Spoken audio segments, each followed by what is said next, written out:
Hello, everyone. Autumn here, and today I'm speaking with a very special visual effects artist who's worked on movies such as How to Train Your Dragon and Shrek 2. Let's get started. Hello! Okay, will you go ahead and introduce yourself for me? Sure. My name is Andre LeBlanc, and I'm actually from the east coast of Canada, from a province called New Brunswick. That's where I grew up. And I've been living in California for the past 25 years. And my primary role is as a VFX artist. I've worked as a supervisor as well, and I'm also a filmmaker. Amazing, absolutely amazing. I was so happy to have met you at Dead Center Film Festival, where we both were. Now, I want you to explain what those titles mean and what that Sure. looks like for those who are watching.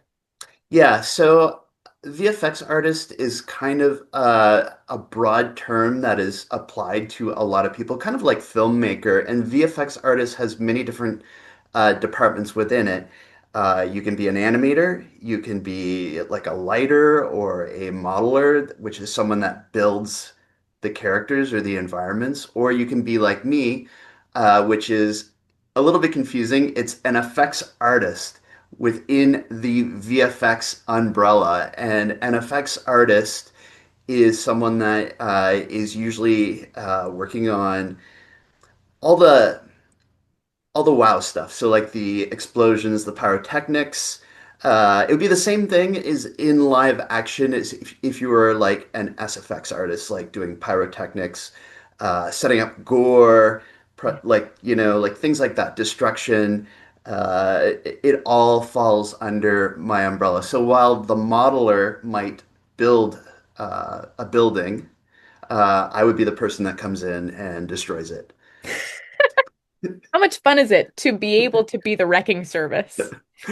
Right. It's pretty cool. Depending on the type of project that you're working on, it can be it can be either extremely tedious and detailed, and sometimes it can be very, very fun and exciting. And it all comes down to the types of problems that you're trying to solve and the type of project that you're on. Sometimes you're doing something unique. And a little bit different every week on a project, but sometimes, everything in the project is kind of the same, and so you're doing the same thing for a few months straight. So How it depends. exciting. Yeah, no, absolutely. Now, before we get into your origin story and the lore Sure. behind how you got into all this, go ahead and tell us about just a few of the things on your resume that you've worked within and worked on. Sure. So the first movie that I worked on was Shrek 2, which came out a long time ago. It's amazing how.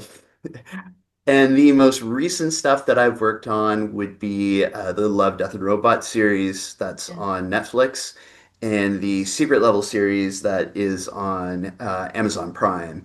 And Yeah. so for Love, Death, and Robots, I've been working on that for the past 6 or 7 years. I've worked on every season. So I've worked on multiple episodes per season. Okay. And on Secret Level, I've worked on the 2 seasons. Season 2 has not been released yet, but that's the most recent. And in the middle, a lot of projects in between, from the Fast and the Furious to Terminator movie, to many other animated projects, live action as well. So a lot of stuff. Yeah, absolutely. Looking at your IMDb, you're pretty fleshed out. Yes. Yeah. Yeah. So a lot of credits and of various scales as well. So, it spans from like video games to TV and to movies. So all the formats are covered. How does it vary working on either a video game or a movie?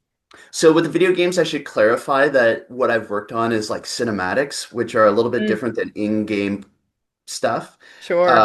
And so like TV, at least, I mean, it's different now, but it Mhm. used to be a medium that was very quick because the turnaround for an episode was so short. Yeah. And so you would have a very, very limited amount of time to work on one episode. So you might work on a shot for one day or maybe a few hours. Whereas in a movie, there would be an R&D period, there would be development, there would be iterations. You could spend Exactly. It gets stretched out. And on an animated movie, that can be even longer because the process of animation is that all the departments are creating stuff from scratch. There's nothing that gets filmed. And so you're kind of working alongside with them over the course of months, literally years, in my case, on a few projects. So, like How to Train Your Dragon, I worked on for about 3 years.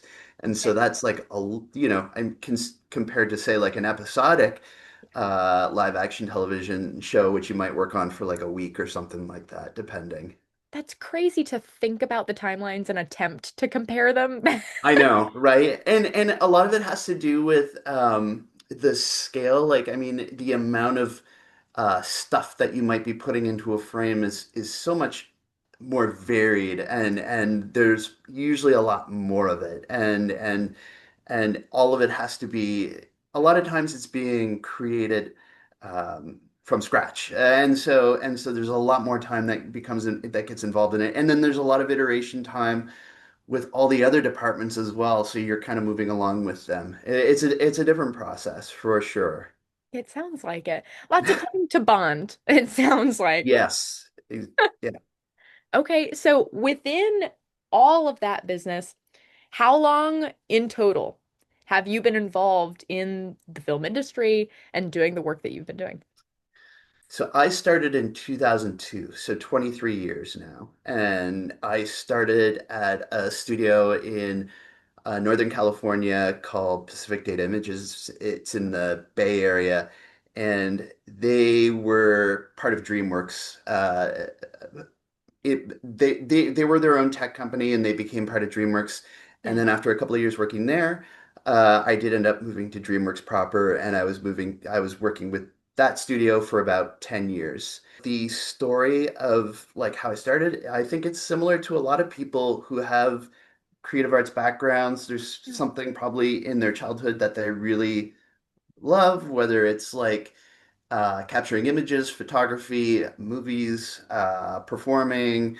Can be a lot of different things, and there's something in there that you really, really love, and it kind of drives you forward. And for me, it was always films and movies. Just growing up as a kid in the 80s and 90s, Yeah.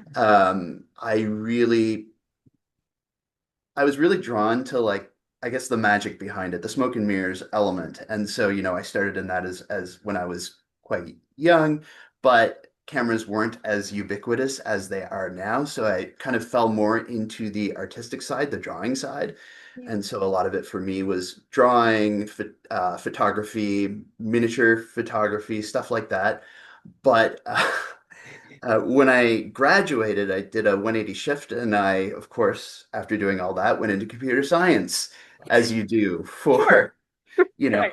But uh, one of the elements that never left as I was like in computer science was that art side, the drawing and stuff, because I was always into it, always doing it. And so when I graduated, and if I said to myself, if I graduate, I am still going to pursue animation. And so I did graduate, and I did end up doing another 180 and going to animation school, which I did for another 3 years. And part of that was traditional animation, so hand-drawn animation. Like we had like an easel, and we would draw like one picture per 24 or 30 frames, and then you And you flip flip it. them back and you would watch them under a light table, like old school, really old school. And then the other half of that was computer based. Wow. Okay. So whenever you were learning as well as whenever you said it's time for me to go to the into the industry, what was Right. the most challenging part of beginning in that realm?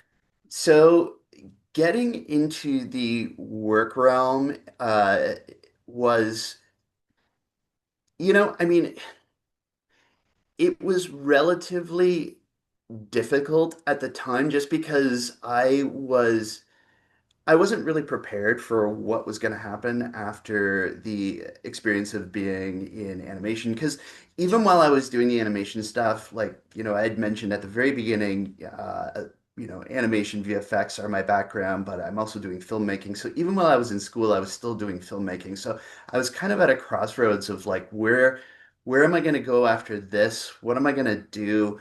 I'd gone to school in Canada, Hmm. um, and I wasn't quite sure where that was going to lead me to, if I was going to look for something that was kind of technical and artistic, like let's say in the creative design side, not necessarily in film or, but what happened was when we were in school, we had these, at the time, you used to have like uh, people from the various studios, different animation studios, come to our school and they would give us talks and they would sort of introduce their like the projects they were working on, what they had and stuff like that. And they were still very competitive because you wouldn't necessarily come out of school and be going right down to a job, at DreamWorks or something like that. Sure. But one of the things I got lucky with at the time was my dual background in the technical and the artistic because I had already had a computer science degree. And that Yeah. was very, very rare at the time to have both. And so it just so happened that I fit into this very specific niche in the VFX world, which is the effects industry, which Yeah. even now is still one of the more technical realms of the industry, at least on the computer side. And Yeah. that's kind of how I started, you know. And I again like started in Northern California and just went from there. Wow. There's people that one of the interesting things is that there's people that come from all different aspects into our field that have Yeah. all various backgrounds. And I just so happened to have one that was really specifically geared towards this job. Yeah. You know, I one of the things that I knew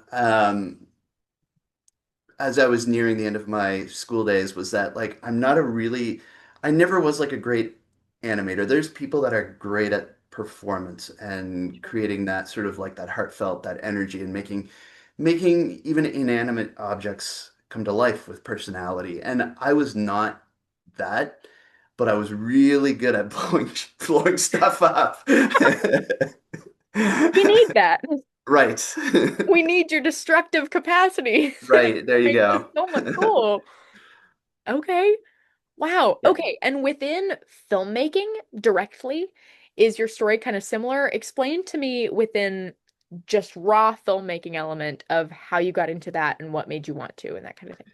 It's very similar because again, like from a broad view, like it was never specifically like eff- effects that I was drawn to, especially as a kid. I didn't really know what that was. It was filmmaking sort of on a broader scale. It was making the projects, having stories, telling stories Hmm. on some level, whether that was in like a book form or in like a comic book form or in a visual story form. Yeah. And I all the time that I was doing all this other stuff, I was still making films. And a big part of me going back to animation school was that in my head, I thought, well, if I'm in animation school, which is, I am going to be telling stories of some kind. They're going to have me doing these little projects. They're going to have me moving characters around, doing stories, probably writing little scripts. Yeah. And we were, and I was just really specific about tailoring what I was doing in school to sort of like a broader filmmaking purpose. So I was like, even when I was in school, I was like, okay, my next project's gonna be a little story, and my next project after that is gonna be another little story. And so I was really, really cognizant of that. Yeah. And because I think like a lot of us that go into this world, we're all storytellers on some level, and it varies. But that was a big part of it for me. And so even now, so many years later, I am still telling those little stories and going to film festivals and meeting people like yourself. That's So yeah, whenever you're on a film set outside of the VFX world, what are you yeah. doing? And what's your favorite thing to be doing? Uh, I th that's a good question. Good. Yeah, so I think that there's a couple of aspects that I love the film set process, like the day-to-day being on set process of just working with actors. I love, love, love working with actors. Uh, when it comes to like the writing and the editing process. I love being at the very end of both of them. In other words, it's like the stuff, the sort of like the grind of like really slowly doing iterations and drafts in the writing process or edits, different edits. I would like to jump to like the third draft of my script and maybe like the third or fourth edit of like what it is that I'm putting together. I get And that. so I think it really is like, and when you do get to that point where you do have some shape to something, it's really fun to find the details in there. And I really, really love that. And it's the same with the writing process. Once you're writing and you have like, you're starting to work on a script and you've done some drafts and your characters are starting to like take shape, they're getting Yeah, fleshed out, and you start to think, oh, now that I know who these people are, I can start to tweak, I can start to play. But it's all the stuff like before that that's really painful. But the process itself is being on set and kind of like the magic of like setting up whatever the gag's gonna be, working with the actors. I love all of that. So that's absolutely wonderful. I think it's very fitting that you have a world where your whole job is paying attention to the little details and being there through yes, the whole process. And then right, another area where sometimes you get to pick and choose. Sometimes yes, yes, exactly. you have the power to decide if you're happy with the first draft or not. Right, right. Yeah, so like on the effects side, everything is about like you really get into the details, and on the filmmaking side, it's all about the broad strokes a lot of the time, right? And so that's a big Absolutely. I'm covering all my bases, I guess. Absolutely. We have to find the utmost versatility in this world. Yes, Otherwise, we're not making the most of it. Just how it is, precisely. I guess. Yep. Looking at both of those aspects, the VFX in which you've done for a very long time, the filmmaking which you've also done for a very long time, um, what do you really love about each of those processes? And I know you just expressed with filmmaking, like the production process itself, but I want to hear Yeah, more about like what makes you passionate about it and why you believe that both are important. sure. So what makes me, if I were to focus for a moment on what makes me passionate, let's say about the VFX side of things. Uh, and especially like in our domain, the effects domain, it is endlessly creative. It is, I did mention that sometimes you can work on something that can be a similar day in, day out type thing, but that is pretty rare Yeah. in our specific field. And almost all of the time, you are working on something that is so different than what you were working on a couple of weeks earlier. And you are kind of, I don't want to say forced, but like you are always on your toes and always thinking, I don't like using the word outside of the box, but outside of the box for a lot of it. And case in point, like the series that I've been working on for a little while, in the VFX domain, which is Love, Death, and Robots, is that each episode, if you haven't seen it, is that each episode is its own story, its own style, Hmm. its own look, its own world, and each one is only like, 10 minutes, 15 minutes. Yeah. And so each one is its own creative venture, like completely. And getting into each one of those is really unique and really challenging in different ways. And that keeps it so exciting. So like you are never doing, I mean, there are obviously constraints within the job, but by and large, it's always a different challenge and you're always doing different things. So that's one of the things in terms of like what I love about it and what keeps me passionate and inspired. And it's Yeah. just like that endless uh, creativity and change, throughout it. I love what you said about that. That really speaks to me and what I end up looking for within the art that I create and the settings and environments I normally place myself in. As someone with ADHD, I can't really do the same thing over and over and over again for very Right. long. Yeah. So the idea of, you know, like you mentioned, creative fields already place themselves in a realm where you can expect some excitement. Yes. It doesn't really matter what form that excitement comes in, whether it's panic or it's pure Right. joy, is Yeah. based on Terror. project. No, totally though. But I Yeah. think that's what I really love about creative fields. And I want you to talk about your favorite thing and why within the VFX realm and the jobs you've had, as well as your favorite film that you've made. I really want to know more, especially seeing like the different conventions that you've been to and festivals that you've been to and all of the movies that you've had in those. I'm very excited for you. So, explain to me Okay. your very favorite projects in both general filmmaking and VFX. Okay.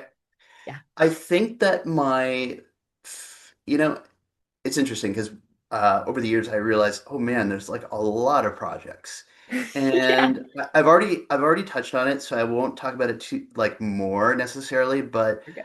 the reasons I mentioned Love, Death, and Robots early on was because of the interesting challenges, like the Yeah. differences in the episodes, it makes it really exciting.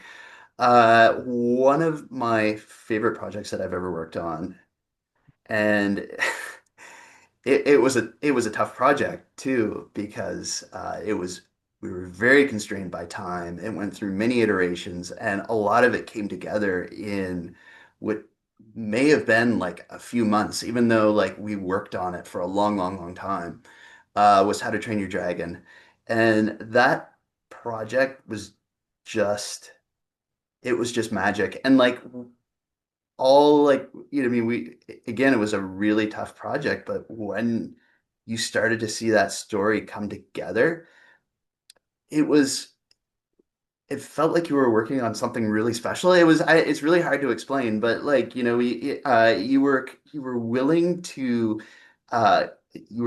push harder than you had pushed because of that. And it kind of felt like we were all in the same boat and all rowing at the same time, if that makes sense. And like, and even though it was, we went through, I remember at the time going through a certain amount of difficulty, like just in terms of like the process and what things were going to look like, and there was a lot of changes coming through, and if you're wondering, like one of the things that I had worked on specifically on that project was all the different dragon fires. I designed like a lot of the different dragon fires on that project. And there was a lot of us that worked on it, There are so so I many cannot dragons. take. Uh, I mean that it was a big undertaking with a lot of people, but that was like one of the things, and seeing it come together and watching it like, I mean, we were watching it come together from really simple animatics, like when it was still like the story was still being hashed out and worked on, and there was like a certain point where we saw like versions of it and we are like, wow, this is going to be a really, really, really good movie.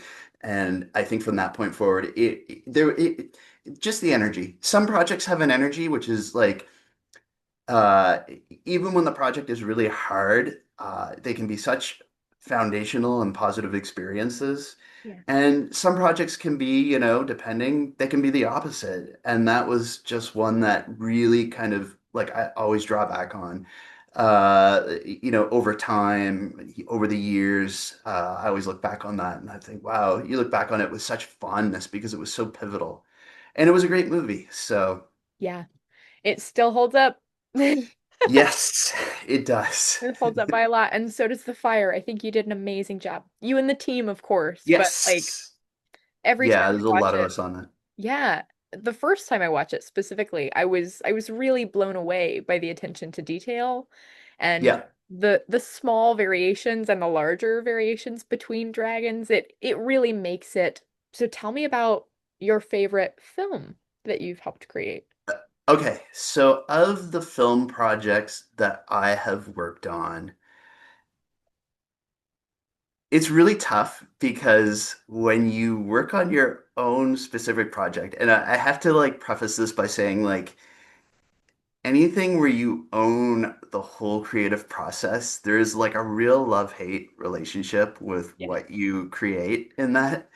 And so it often takes me a little bit of time to sort of like sort through my own head and sort of come to terms with what I've made, you know? I get And that. so I feel like this is one of those answers that could change with time, Yeah. depending, you know, and there are still projects that I have done that I've made and that I'm still not proud of, and I still don't look at them fondly. That said, the project, the film, which and I know it's kind of coincidental. It's how how convenient that it's your newest one. But I do think that it was a tough project to make, but it is my favorite project, and it is a project called Masks. It's the one that I went to Dead Center Film Festival with, Yeah. and it's my first horror short film. And I've done like a lot of sci-fi and stuff like that, and I've done stuff that kind of tiptoes around horror, but this was like specifically horror. And one of the unique things about it for me is that it has no VFX. So it has like none. It has I shouldn't say it has none. It has a couple of really simple ones that and a lot of it, like a couple of little things that we call invisible visual effects, which are things that are meant to not be seen. So something like if you needed to fix something in the background, like you could see like a light stand or something like that, replacing that out would be like an invisible VFX, like something that doesn't call attention to itself. But Yeah. that is one where everything that we did was in camera. And it's I think a project that I'm proud of just because it feels like mature. Yeah. And it's one that I'm still working on because I'm working on a feature version of it. So, I should be, I should hopefully like it, enough. And so it's one that I've been working on or I've been in the world of uh, for 3.5 years now. So it's been quite a while, Yeah. and I'm still working on it as we speak. So I've been working on it a little bit today, in fact. So I think that like favorite is tough, but I do look on this and I see like like I think like how I've grown, I guess is would be one way to look at it and say like whereas like if I had done it if this was something that I had done like a few years ago, maybe I would have said like, let's throw some VFX in, let's do it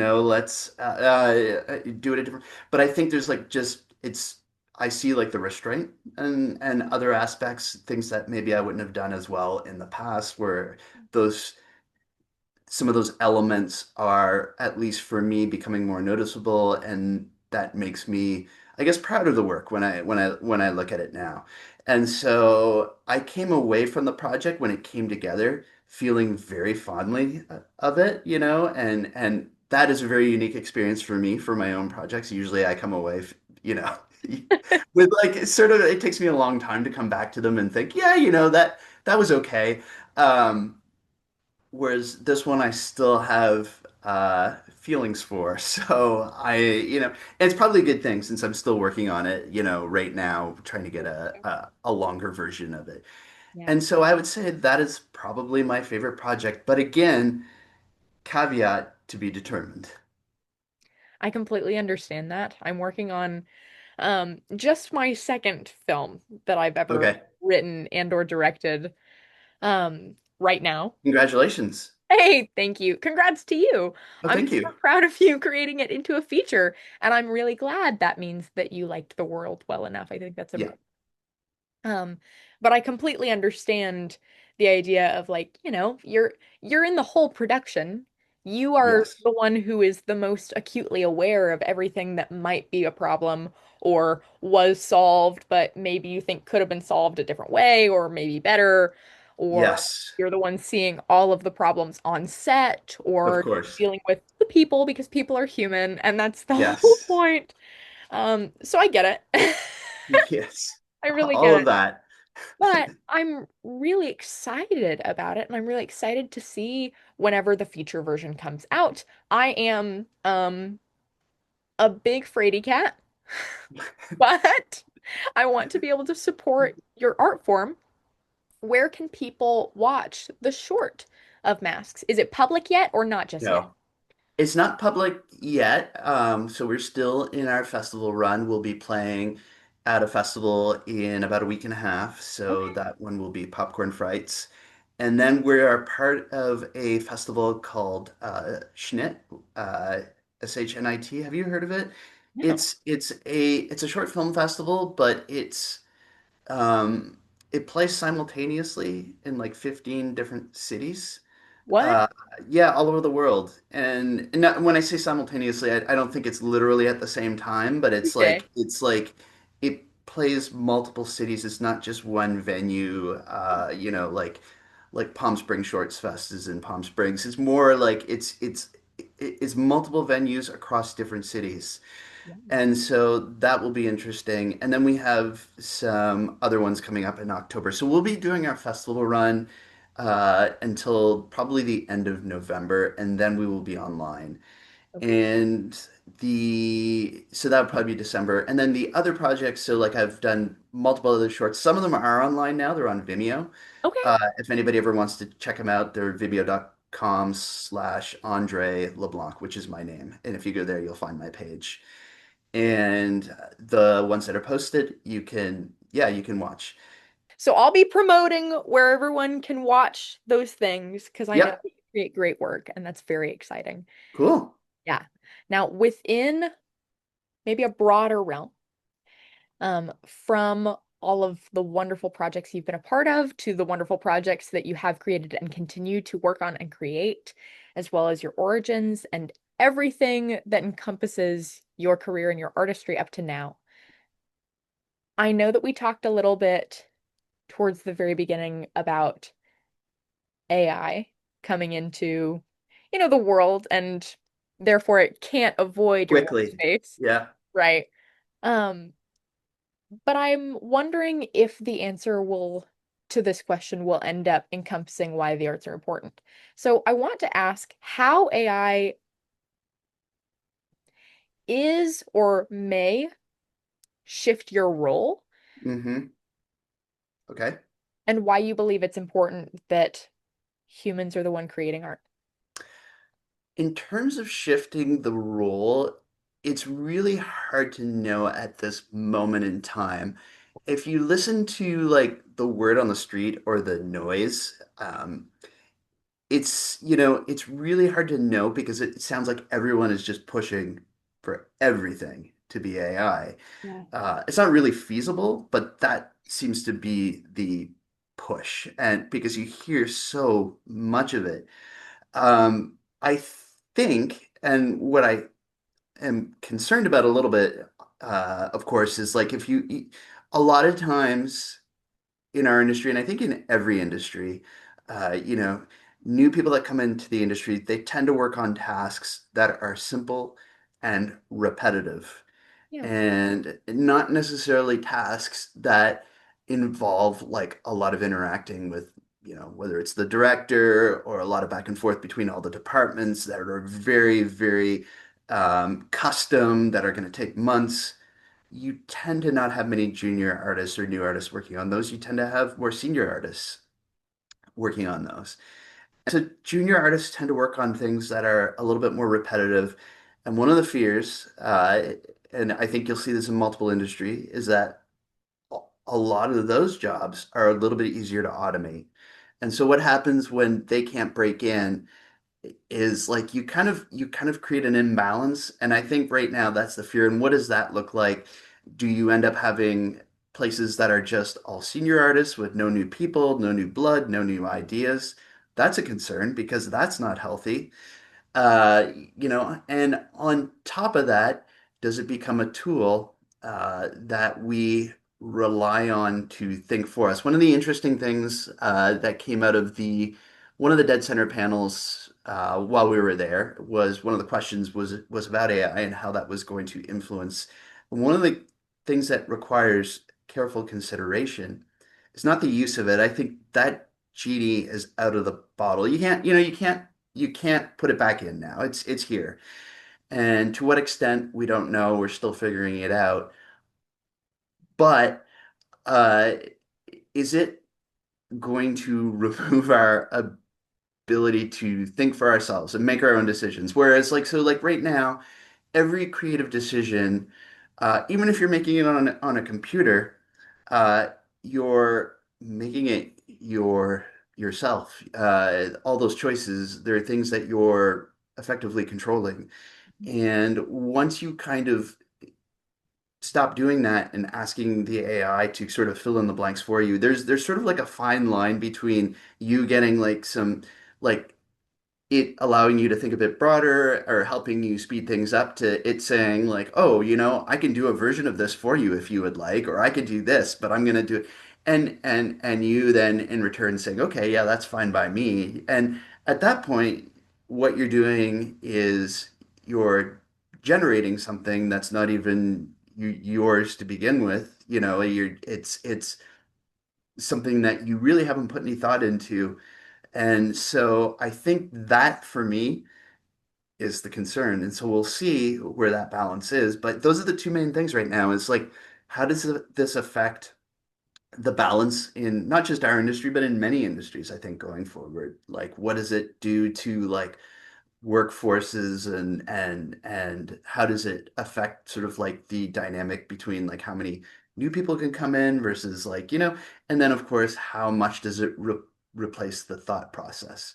Mhm. And like I think the second part of your question was like about art itself and does this make I think so if I'm an optimist about this, thinking about this optimistically, is that art is fundamentally a human construct. You know what I mean? Like it's not, it's a human endeavor.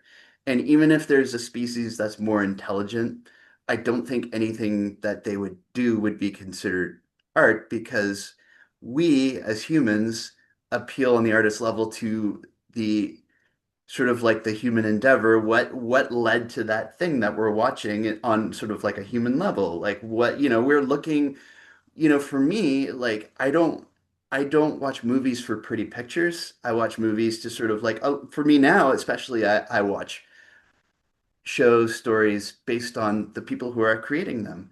And when I know who the creator is, it makes me more interested to watch them because, I want to see like what the influence is, what led to, again, it's that whole thing of like every choice that goes into like um, a project or a piece of art.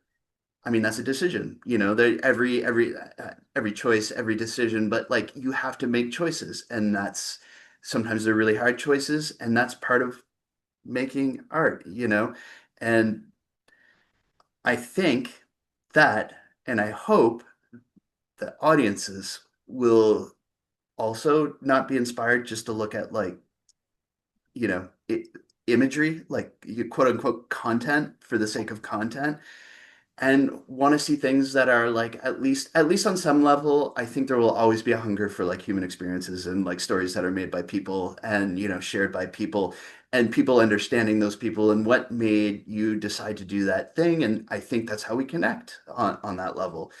I think once you give it up to the ghost in the machine, well, hey, you're just passively consuming stuff at that point. And all of this is to come around and say, I think no matter what, art is a human endeavor, whether that's on a computer, whether that's on an easel, whether that's like photography, painting. And as long as you are controlling, you are making the choices, then it's art.